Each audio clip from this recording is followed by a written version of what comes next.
আত্তাহিয়াতু এর পিছনে এত সুন্দর একটি গল্প তা জানা ছিল না। আমার বিশ্বাস সবার ভালো লাগবে এবং পড়ার মনোযোগও বাড়বে ইনশাল্লাহ। আত্তাহিয়াতু আসলে অনেক গুরুত্বপূর্ণ একটি দোয়া। এই দোয়াটার পিছনের গল্পটা জানার পর সত্যি আমার হৃদয়টা অনেক কোমল হয়ে গেছে। আত্তাহিয়াতু আসলে আল্লাহর সাথে আমাদের মহানবী সাল্লাল্লাহু আলাইহি ওয়াসাল্লাম কথোপকথন একটা অংশ, যা আমাদের মহানবী সাল্লাল্লাহু আলাইহি ওয়াসাল্লাম ইসরাইল মিরাজ যাত্রার সময় হয়েছে মহান আল্লাহর সাথে।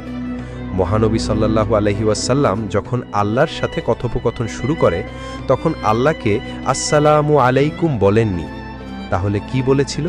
কারণ আমরা মহান আল্লাহকে বলতে পারবো না আল্লাহ আপনার উপর শান্তি নাজিল হোক, কারণ আল্লাহ নিজেই একমাত্র পৃথিবীর সকল শান্তির এবং রহমতের উৎপত্তিস্থল।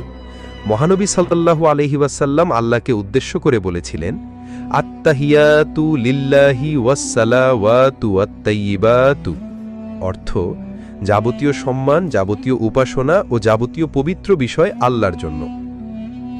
উত্তরে মহান আল্লাহ বলেন, আসসালামু আলাইকা আইয়ুহান নাবিয়্যু ওয়া রাহমাতুল্লাহি ওয়া বারাকাতুহু, অর্থ হে নবী, আপনার উপরে শান্তি বর্ষিত হোক এবং আল্লাহর অনুগ্রহ ও সমৃদ্ধিসমূহ নাজিল হোক।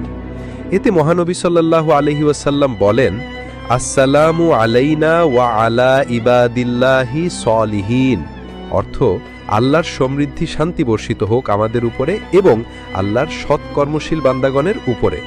মহান আল্লাহ এবং মহানবী সাল্লাল্লাহু আলাইহি ওয়াসাল্লাম এই কথোপকথন শুনে ফেরেশতারা বলেন, আশহাদু আল্লা ইলাহা ইল্লাল্লাহু ওয়া আশহাদু আন্না মুহাম্মাদান আবদুহু ওয়া রাসূলুহু, অর্থ আমি সাক্ষ্য দিচ্ছি যে আল্লাহ ব্যতীত কোনো উপাস্য নেই এবং আমি সাক্ষ্য দিচ্ছি যে মুহাম্মদ সাল্লাল্লাহু আলাইহি ওয়াসাল্লাম তার বান্দা ও রাসূল।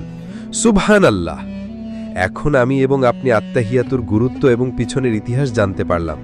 এবার একটু চিন্তা করুন তো, এই লেখাটি যদি আপনার মাধ্যমে অন্যান্য মানুষেরাও জানে তাহলে তারাও এই দোয়ার গুরুত্ব বুঝতে পারবে।